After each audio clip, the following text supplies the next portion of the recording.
नमस्कार प्यारे साथियों, एक बार फिर से आप सभी दोस्तों का टेक्निकल मंच के इस ऑनलाइन प्लेटफॉर्म पर हार्दिक स्वागत है। तो जैसे कि आप सभी को पता चल ही गया होगा, हरियाणा के अंदर भी क्या लेटेस्ट जो वैकेंसीज HVPNL के अंदर ALM की और SA की क्या जल्द ही वैकेंसी जारी होगी और साथ में ही आपको GSO की भी वैकेंसीज देखने को मिलेगी। और आप सभी को पता है राजस्थान टेक्निकल हेल्पर के अंदर भी क्या है जो 1512 पद है वो निकले हुए हैं और जिन्होंने काफ़ी बच्चों ने क्या है फॉर्म अप्लाई कर दिए हैं। तो इन सभी जो है वो पोस्ट को देखते हुए हमारी डेली की जो क्लास ये चलती है, क्लास जो आज ये 6 रहेगी, क्लास 5 कंप्लीट हो चुकी है, जिसके अंदर मोस्ट इम्पोर्टेंट जितने भी ऑब्जेक्टिव टाइप क्वेश्चंस बनते हैं इलेक्ट्रिशियन थ्योरी के, वो सारे मैंने आपको कवर करवाए हैं। उम्मीद करता हूँ आप सभी को अच्छी तरह से समझ में आए होंगे और ये सारे क्वेश्चंस क्या है आपके आगे आने वाले जितने भी एग्जाम रहेंगे टेक्निकल के, उनके अंदर क्या है फायदेमंद साबित होंगे। तो जैसे कि आप देख रहे हो यूट्यूब चैनल अपना टेक्निकल मंच, और अगर आप हमसे जुड़ना चाहते हो KTP क्लासेस ऐप के थ्रू तो इसे आप जरूर डाउनलोड करें। और जिस बच्चे को इस टाइप की PDF चाहिए कंप्लीट, तो वो आप क्या है टेलीग्राम चैनल अपना ये है HSSC ALM, इस टेलीग्राम चैनल पर आप क्या है एक बार जरूर विजिट करें। तो चलिए ज़्यादा टाइम नहीं वेस्ट करेंगे, स्टार्ट करते हैं क्वेश्चन नंबर 1 से। क्वेश्चन नंबर 1 क्या दिया हुआ है, विद्युत झटके से बेहोश हुए व्यक्ति को क्या देना चाहिए। तो सिंपल से क्वेश्चंस है जो आपके एग्जाम के लिए काफी महत्वपूर्ण साबित होने वाले हैं। तो विद्युत झटके से बेहोश हुए व्यक्ति को हमें क्या देना चाहिए। ऑप्शन देखिए, कॉफी देनी चाहिए क्या, कॉफी या चाय पूछ लीजिए, उसके बाद पानी, उसके बाद गर्म दूध, उसके बाद क्या होगा, कुछ भी नहीं देना चाहिए। तो अगर किसी व्यक्ति को विद्युत झटका लगता है, उससे वो बेहोश हो जाता है, तो उस व्यक्ति को कुछ भी नहीं देना चाहिए। इसका ऑप्शन नंबर डी सही होगा। डी आपको दिखाई दे रहा है, कुछ भी नहीं देना चाहिए। ठीक है, चलिए नेक्स्ट क्वेश्चन चलते हैं। नाइक्रोम धातु में क्रोमियम की प्रतिशत मात्रा रखी जाती है। ये सारे क्वेश्चंस आप सभी साथियों के लिए काफ़ी मेहनत करके बनवाए जाते हैं और बनाए भी जाते हैं। तो इन सारे क्वेश्चंस को आप क्या अच्छी तरह से अपने दिमाग में बैठा लें। अगर आपको इनकी PDF चाहिए तो मैंने आप सभी बच्चों को बता दिया, अपना टेलीग्राम चैनल है HSSC, ठीक है, ALM और 9, ये टेलीग्राम चैनल आप जरूर ज्वाइन करें। यहाँ पर आपको क्या इनकी PDF आपको मिल जाएगी।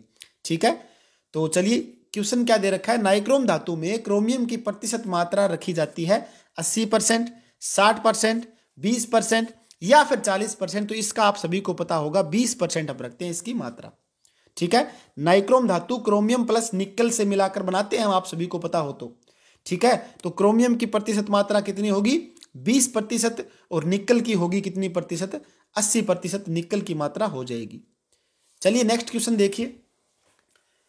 एडिसन स्क्रू टाइप होल्डर का प्रयोग कितने वाट तक के लैंपों के लिए किया जाता है। तो एडिसन जो स्क्रू टाइप होल्डर है उसका प्रयोग पूछा है। 0 से 100 वाट करेंगे, 100 से 200, 200 से 300 वाट या फिर 300 वाट से ऊपर। तो आप सभी को पता होगा इस क्वेश्चन का right answer option number C, जो कि 200 से लेकर 300 वाट तक के क्या है हम यूज करते हैं Edison screw type holder lamp का। ठीक है ना, उपयोग जो करते हैं हम। इसके अंदर क्या है, जो इसका होल्डर रहेगा वो स्क्रू टाइप होता है। जैसे हमारे पास मान लीजिए ये होल्डर होता है, यहाँ पर ऊपर आप देखिए, यहाँ पर इनके क्या है स्क्रू होता है इस टाइप में।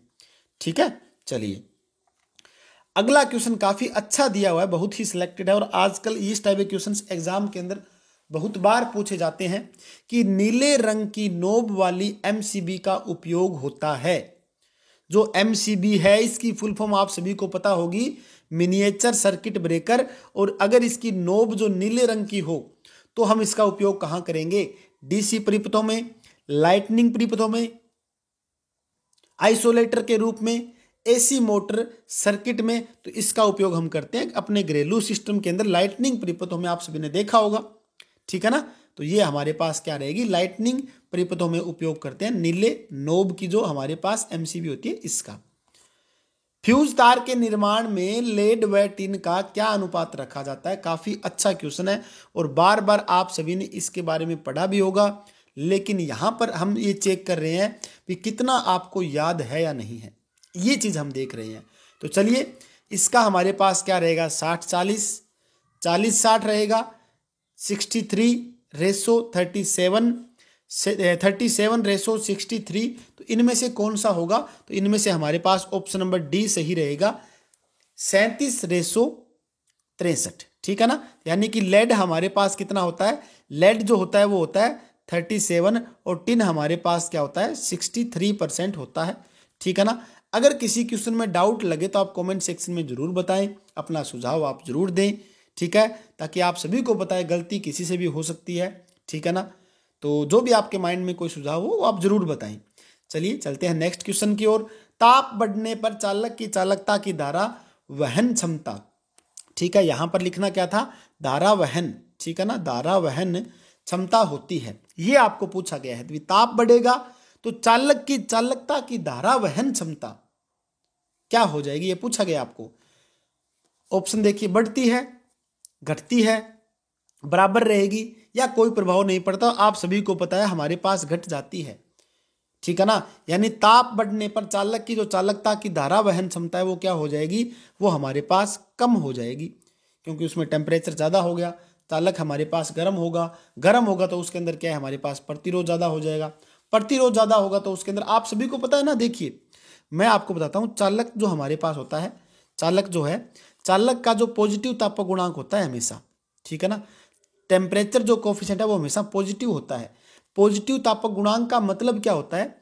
अगर तापमान बढ़ेगा तो इसके साथ में प्रतिरोध भी बढ़ता है। तो यहां पर तापमान बढ़ेगा, इसके साथ में प्रतिरोध इसके अंदर बढ़ जाएगा, तो धारा वहन क्षमता तो अपने आप कम हो जाएगी। तो यही हमने यहां पर देखा है। लॉजिक भी आप देख सकते हो, ये एकदम एक्यूरेट बैठता है इसके अंदर। ठीक है, चलते हैं नेक्स्ट क्वेश्चन की ओर। 7 नंबर क्वेश्चन आपके सामने दिखाई दे रहा है। एल्यूमिनियम किस तापमान पर यहां पर इसको हटा दीजिए, किस तापमान पर सुपर चालक की भांति व्यवहार करने लग जाता है? ठीक है ना, तो एल्यूमिनियम पूछा गया है किस तापमान पर काम करेगा ये, किसकी भांति? सुपर चालक की भांति, सुपर कंडक्टर जिसे बोलते हैं। -269.9 डिग्री सेल्सियस, -271.9 डिग्री सेल्सियस। ठीक है, अगला क्या दे रखा है देखिए, -63.43 डिग्री सेल्सियस, -268 डिग्री सेल्सियस। ये क्वेश्चन भी काफी सिलेक्टेड है, शायद ही आपने इस टाइप के क्वेश्चंस देखे होंगे। काफी अच्छे क्वेश्चन सारे आपके सभी के लिए है ये। तो इसका ऑप्शन नंबर हमारे पास क्या होता है? बी ऑप्शन सही रहेगा। -271.9 डिग्री सेल्सियस जो है वो क्या है? इस पर एल्यूमिनियम जो है वो सुपर चालक की भांति काम करता है। ध्यान रखना, काफी अच्छा क्वेश्चन है ये। ठीक है ना, और इसी टाइप के क्वेश्चंस आपको दूसरों से अलग बनाते हैं। ठीक है, चलिए नेक्स्ट क्वेश्चन देखते हैं। एक केबल पर अंकित, कोई हमारे पास केबल है, उस केबल पर अंकित 19/16 लिखा हुआ है। 19/16 में केबल में उपस्थित चालक का मानक वायर जो हमारे पास साइज है वो कितना होगा इसके अंदर, ये पूछा गया है। Option A 19 SW G, option B 16 SW G, option C हमारे पास क्या होगा 1.18 SW जी, और ऑप्शन डी हमारे पास क्या होगा 20 SW जी। हमारे पास इसका राइट आंसर कौन सा होगा? बी ऑप्शन, यानी 16 SW जी हमारे पास क्या होता है। ये जो बटा में लिखा हुआ है ये हम क्या करते हैं, इसको साइज के हिसाब में यूज करते हैं। और SW जी का अगर किसी बच्चे को नहीं पता तो वो देखिए, इसे हम क्या बोलते हैं? इसे हम बोलते हैं स्टैंडर्ड वायर गेज। ठीक है ना, इसे हम क्या बोलते हैं? स्टैंडर्ड वायर गेज हम बोलते हैं SW जी को। ठीक है, तो ये आपको पता होना चाहिए। काफी अच्छा क्वेश्चन है, कई बार एग्जाम के अंदर ये पूछा गया है। ओके, तो अगला क्वेश्चन क्या दे रखा है वो हम देखते हैं। देखिए 9 नंबर क्वेश्चन, काफी सारे सिलेक्टेड क्वेश्चन आप सभी के लिए है। 9 नंबर देखिए, एल्यूमिनियम पर टांका लगाने के लिए कौन सा सोल्डर प्रयोग किया जाता है? तो हमें एल्यूमिनियम पर क्या करना है? सोल्डरिंग करनी है, यानी टांका लगाना है। तो हम किस प्रकार का सोल्डर उपयोग करेंगे? लेड और टिन एलॉय का, सिल्वर सोल्डर का, AlCaP CaP सोल्डर का, उसके बाद क्या है AYRE नंबर 7 सोल्डर का। ये अलग अलग प्रकार के सोल्डर उपयोग करते हैं। आप थोड़ा सा सोल्डर के बारे में डिटेल से पढ़ना, ठीक है ना, उसके बाद में आपको ये क्वेश्चन काफी अच्छा समझ में आ जाएगा। इसका हमारे पास राइट आंसर कौन सा होगा? इसका रहेगा AlCaP। ठीक है ना, इस प्रकार का सोल्डर हम उपयोग करते हैं किसके अंदर? एल्यूमिनियम पर हम अगर टांका लगाते हैं तो ये हमारे पास AlCaP हमारे सोल्डर यूज करेंगे। ठीक है। चलिए 10 नंबर क्वेश्चन देखिए, इलेक्ट्रीशियन कार्य में प्रयुक्त इलेक्ट्रिक सोल्डरिंग आयरन अधिकतम कितने वाटेज प्रयोग किया जाता है। काफी अच्छा क्वेश्चन है। जो हमारे पास इलेक्ट्रिक सोल्डरिंग होता है आयरन है वो अधिकतम कितने वाटेज तक हम प्रयोग करते हैं, 25 वाट तक का, 65 वाट तक का, 125 वाट तक का, या फिर 250 वाट तक 250 वाट तक का। तो इसके अंदर हमारे पास राइट ऑप्शन कौन सा होगा, सी नंबर आपको दिखाई दे रहा है। 125 वाट तक का हम सोल्डरिंग आयरन क्या यूज करते हैं। ठीक है। नेक्स्ट क्वेश्चन देखिए 11 नंबर क्या दिया हुआ है। 11 नंबर क्वेश्चन हमारे पास है, फेज टेस्टर को कितने वोल्ट तक प्रयुक्त किया जाता है। जो हमारे पास फेज टेस्टर होता है उसको कितने वोल्ट तक हम प्रयुक्त किया जाता है, कितने वोल्ट तक हम प्रयुक्त करेंगे। काफी अच्छा क्वेश्चन है। 100 वोल्ट तक, उसके बाद 500 वोल्ट तक, 1000 वोल्ट तक, या फिर 250 वोल्ट तक। तो इसका आप सभी को पता है हमारे पास क्या रहेगा, just wait, option number B इसका सही रहेगा। 500 वोल्ट तक हम इसका यूज करते हैं। ठीक है। तो इसका हम यूज कितना करेंगे, 500 वोल्ट तक हम इसका यूज करते हैं। काफी अच्छा क्वेश्चन है, याद रखना आप इसके बारे में भी। और यहां पर आप देखोगे एक क्वेश्चन मैं और बताता हूं इसके साथ में, जो हमारे पास फेज टेस्टर होता है इसके अंदर एक छोटा सा बल्ब आपने देखा होगा, तो वो हमारे पास कौन सा होता है, नियोन बल्ब होता है। वो याद रखना आज के बाद, नियोन बल्ब उसके अंदर हम यूज करते हैं। और एक इसके अंदर हम रजिस्टेंस भी यूज करते हैं। ठीक है। एक हम इसके अंदर क्या है, रजिस्टर यूज करते हैं, जो भी काफी इंपॉर्टेंट है। नेक्स्ट देखिए 12 नंबर क्वेश्चन काफी अच्छा दिया हुआ है। ये क्वेश्चन है प्रतिरोध के बारे में। रंग संकेत तालिका में ±10% जो है वो सहीउणता किसकी होती है। सहिष्णुता जो है वो, यानी इसे टॉलरेंस बोलते हैं। थोड़ा सा हिंदी में अलग लग रहा है, इंग्लिश में आप इसे देखोगे इसे क्या बोलते हैं, इंग्लिश में इसे हम टॉलरेंस, ठीक है, टॉलरेंस बोलते हैं, इसे हम ध्यान रखना। अब देखिए आप सभी को पता है लास्ट के अंदर हम सबसे पहले यूज करते हैं कौन सा, सबसे पहले हम देखते हैं गोल्ड, उसके बाद हमारे पास होता है सिल्वर, ठीक है ना, उसके बाद होता है हमारे पास नो कलर। ठीक है। गोल्ड का जो टॉलरेंस है वो होता है +-5%, सिल्वर का जो टॉलरेंस रहता है वो होता है +-10%, और यहां पर नो कलर जो हमारे पास है इसका रहता है +-20%। तो यहां पर आपको पूछा गया है +-10%, तो ये किसका रहेगा, सिल्वर का रहेगा। अब ऑप्शन चेक कर लेते हैं कौन से ऑप्शन है, सिल्वर, सुनहरी, भूरा, या फिर नो कलर। तो इसका आप सभी को पता है ऑप्शन नंबर ए सही होगा, silver is the right answer of this question. ठीक है। चलिए नेक्स्ट अगला क्वेश्चन क्या दिया हुआ है, एक तार पर अंकित 7/20, इसमें हर जो होता है, ठीक है ना, आप सभी को पता होता है एक तो होता है अंश, एक होता है हमारे पास हर होता है, ठीक है ना, अंश बटा में हर लिखते हैं ना। तो यहां पर क्या पूछा गया है, इसमें हर जो है 20 नंबर यानी किसको प्रदर्शित करेगा। तो ये हमें प्रदर्शित करता है तार की मोटाई का, तारों की संख्या को, प्रत्येक तार के SWG व्यास को, सभी को। तो आप सभी को पता चल गया, इसके अंदर हमने अभी पहले क्वेश्चन देखा था, जो बटा वाली चीज है वो तार का SWG देखते हैं हम, इसके अंदर स्टैंडर्ड वायर गेज देखते हैं। ये क्वेश्चन हम इस टाइप का हमने पहले भी किया था। और ये सारे क्वेश्चन आप सभी के लिए समझ लीजिए थोड़े से नए टाइप के भी है, क्योंकि एग्जामिनर इस टाइप के क्वेश्चन आजकल पूछने लगे हैं। ठीक है। तो नेक्स्ट क्वेश्चन देखते हैं क्या दिया। नेक्स्ट क्वेश्चन के अंदर ध्यान से देखिए, सोल्डरिंग में प्रयुक्त तीसरी धातु कहलाती है। सोल्डरिंग के अंदर जो प्रयुक्त तीसरी धातु होती है उसे हम क्या कहेंगे। थोड़ा सा सोचने वाला क्वेश्चन है, देखते हैं क्या ऑप्शन दिया हुआ है, जोड़ धातु, गर्म धातु, पिलर धातु, या फिर फिलर धातु। तो आप सभी को पता है इसका ऑप्शन नंबर डी रहेगा, फिलर धातु होती है। मान लीजिए एक धातु हमारे पास ये है, दूसरी धातु ये है, इन दोनों का हमें करना है जोड़। ठीक है। इन दोनों को जोड़ करना है, यानी इन दोनों को जोड़ना है, हमें ज्वाइंट करना है इनके अंदर। तो हम क्या करेंगे, यहाँ पर फिलर करेंगे, ठीक है ना। तो उसे हम क्या बोलेंगे, तीसरी धातु को फिलर धातु बोलते हैं। ठीक है। चलिए नेक्स्ट देखिए। नेक्स्ट आप सभी को पता है, अगर कोई बच्चा राजस्थान टेक्निकल हेल्पर की तैयारी कर रहा है, तो अगर उसको कंप्लीट मैटर चाहिए पढ़ने के लिए, तो यहां से आप क्या है, कंप्लीट इलेक्ट्रिशियन थ्योरी के कम से कम 10,000 क्वेश्चंस और 50 आपको थ्योरी टेस्ट आपको मिलेंगे। और ये आपको ऐप डाउनलोड करनी पड़ेगी, KTP क्लासेस ऐप, इस पर आपको पूरा मटेरियल मिलेगा। अगर कोई बच्चा राजस्थान टेक्निकल हेल्पर की क्लासेस ज्वाइन करना चाहता है, तो वो आप क्या है, सबसे कम फीस में सिर्फ 600 रुपये के अंदर क्या है, क्लास को ज्वाइन भी कर सकता है। ठीक है। डाउनलोड करना पड़ेगा आपको KTP क्लासेस ऐप। चलिए नेक्स्ट क्वेश्चन क्या दिया हुआ है, 15 नंबर आप देखिए। तांबे के अनेक महीन तारों को आवरणित कर किस प्रकार की बिल का निर्माण किया जाता है। ठीक है ना, हमारे पास क्या दिया, तांबे के अनेक महीन तार, पतले पतले तार है। तांबे के अनेक महीन तारों को आवरणित कर किस प्रकार की बिल केबल, ये यहाँ पर थोड़ा सा अलग लिखा हुआ, तभी मैंने इस क्वेश्चन को आराम से पढ़ा है, क्योंकि आप सभी को पता है अगर कोई क्वेश्चन समझ ना आए तो उसको कम से कम 2 या 3 बार आप जरूर पढ़ो, तब जाकर वो क्वेश्चन आपको अच्छी तरह से समझ में आ जाएगा। मैंने इस क्वेश्चन को स्टार्टिंग में पढ़ा तो मुझे कुछ ना कुछ इसके अंदर गड़बड़ लगी, फिर मैंने दोबारा इसको आप सभी के सामने क्या है आराम से पढ़ा है, तो मुझे पता चला यहाँ पर केबल लिखा हुआ है पूरा ये। ठीक है ना, केबल होगा, केबल का निर्माण किया जाता है, तो उसे हम क्या बोलेंगे, देखिए आर्मंड बोलते हैं, फ्लेक्सिबल बोलते हैं, ACSR बोलते हैं, या फिर इसको स्टैंडर्ड केबल बोलते हैं। तो ये हमारे पास क्या रहेगा, उसे हम फ्लेक्सिबल केबल बोलेंगे। आपके घरों के अंदर फ्लेक्सिबल केबल यूज की जाती है, उसके अंदर पतले पतले अनेक जो है वो महीन तार जो है वो आवरणित होते हैं।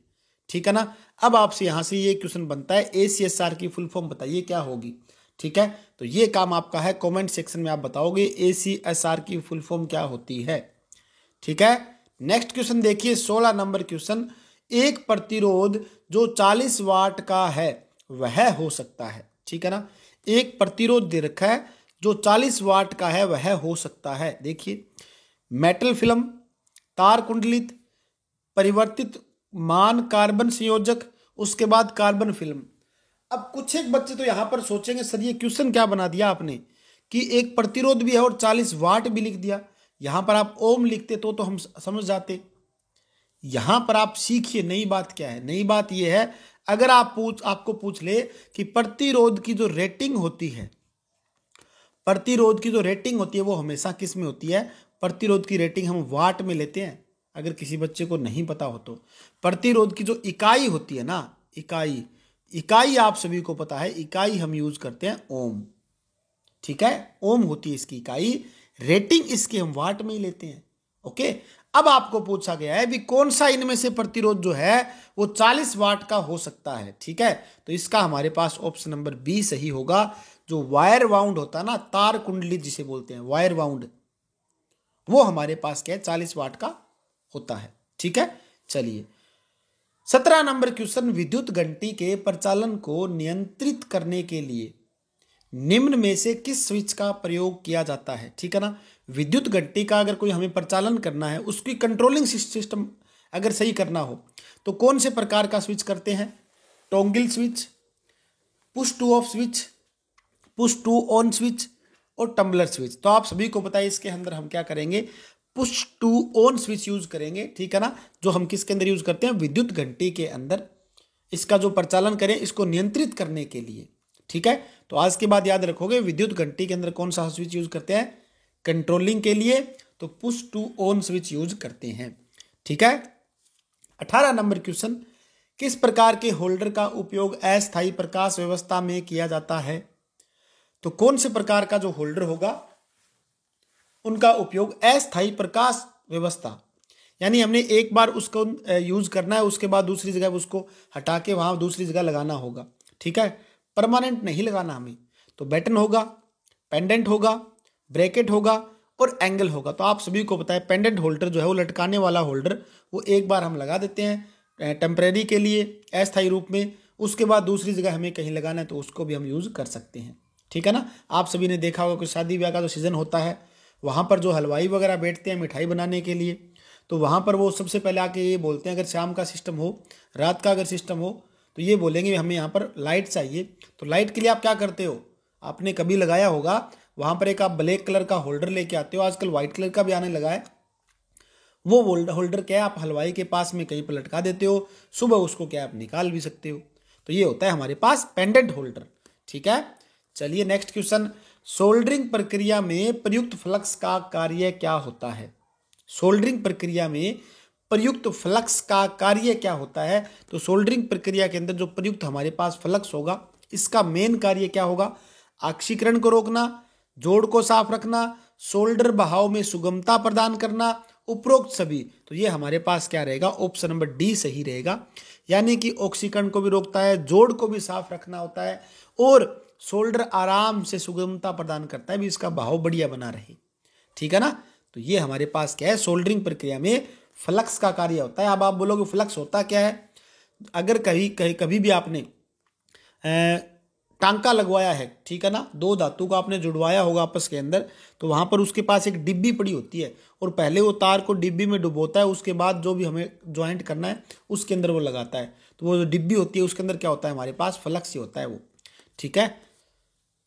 उच्च विदारक क्षमता फ्यूज अधिकतम कितने प्रतिशत अतिरिक्त करंट को कुछ क्षण तक सहन कर सकते हैं। थोड़ा सा अच्छा क्वेश्चन है।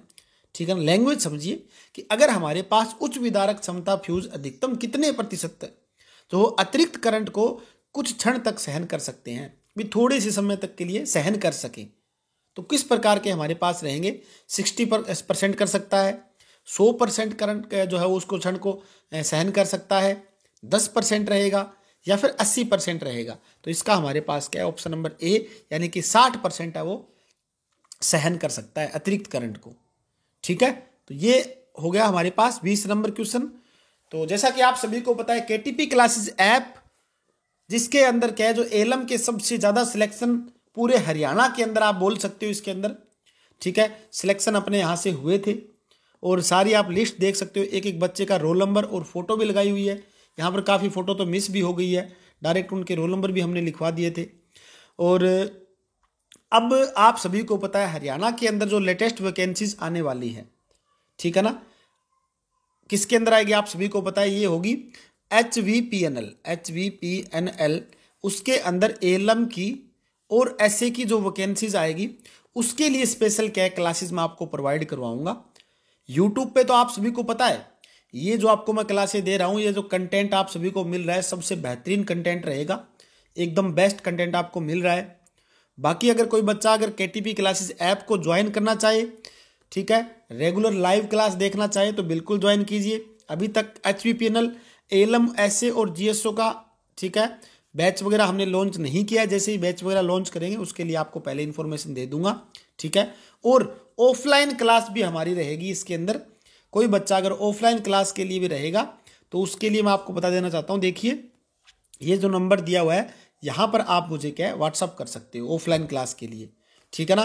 तो ऑफलाइन क्लास का तो मज़ा अलग ही होता है, सब कुछ यहाँ पर बातें क्लियर कर सकते हो आप। ठीक है। तो ऑफलाइन के लिए आप इस नंबर पर आप मुझे व्हाट्सअप कीजिए, या फिर आप ऑनलाइन क्लास के लिए आप क्या केटीपी क्लासेस ऐप को आप जरूर ज्वाइन करें। ठीक है। और पीडीएफ के लिए आप सभी को मैंने बोल रखा है इस नंबर पे आप मुझे व्हाट्सअप कर दें, या फिर क्या है HSSC ALM9 ये अपना टेलीग्राम चैनल है, इसको जरूर ज्वाइन करें। ठीक है। फ़ायदा आपको होगा बिल्कुल। डेली आप रूटीन वाइज क्लास देखा करें। ठीक है ना। ये समझिए अगर मैं डेली के मान लीजिए 20 या 25 क्वेश्चन करवा रहा हूँ, ये काफ़ी इंपॉर्टेंट क्वेश्चन है सारे आपको। और दावा ये रहेगा जब आप एग्ज़ाम दे के बाहर निकलोगे तब आपको पता चलेगा कि हाँ सर ने जो करवाया बिल्कुल एकदम बेहतरीन कंटेंट था, जैसा कि हमारा एलएम के एग्ज़ाम के अंदर हुआ था। एलएम के एग्ज़ाम के अंदर जो हरियाणा लाइनमैन का एग्ज़ाम हुआ था UHBVNL का, जितना कंटेंट मैंने यूट्यूब पे भी करवाया था और केटीपी क्लासेस ऐप पे करवाया था, मैं ये नहीं बोलता भी 100% मैटर आया हुआ था। ठीक है। कम से कम 90% का तो बिल्कुल दावा है हमारा एकदम। ठीक है। तो चलिए बाकी कंटेंट आपके सामने है। थैंक यू वेरी मच, मिलते हैं next time. Wish you all the best.